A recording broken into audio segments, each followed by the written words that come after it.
ว่าไอ้จนกล้วยนะ มั่วโกนกล้วย จะได้ก็ไม่เฮ็ดอี เอาเพี้ยนสาระไอ้เนี่ย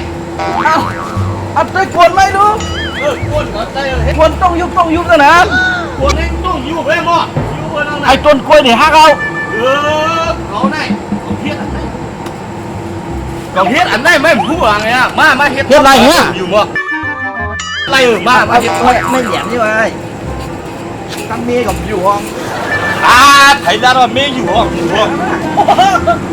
ได้ใช่ไหมเป็นแม่ฮะ อันนี้ก็ละเฮ็ด แม่มันก็ลุกไม่เย็บเลยไม่อย่าง ก็หมอได้เอาอยู่น่ะ เอายุเนี่ย ไปมึงนะ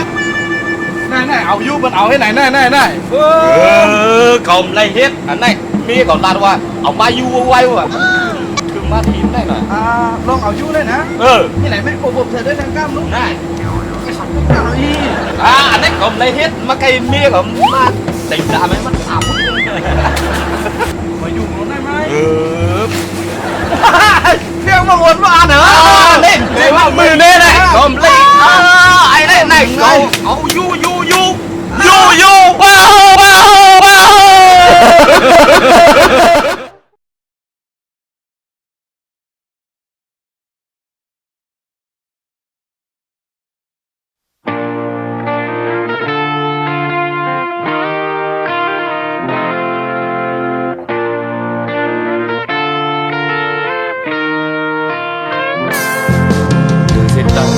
วก็มีสั่งอันสุลงนางใครไล่ใครเป็นนั้นเงินข้ามคืออีกเลยลดก็ตื่นใหญ่ลง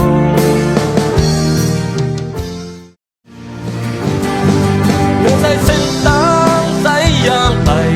มันปอมังการพอใหญ่ล้มลงสามี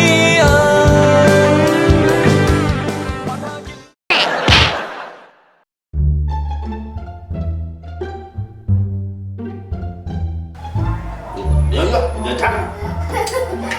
ยินส่งถึงกูก็ที่คำว่าปันเฮียงหนังหือหรือจะได้หันซึ่งพอเราค่ะกูตอนนั้นให้กดไลค์กดซับสไครป์มันแล้วก็กดหิวมันเท่ากับสิ่งกันค่ะก่อนสุดพวก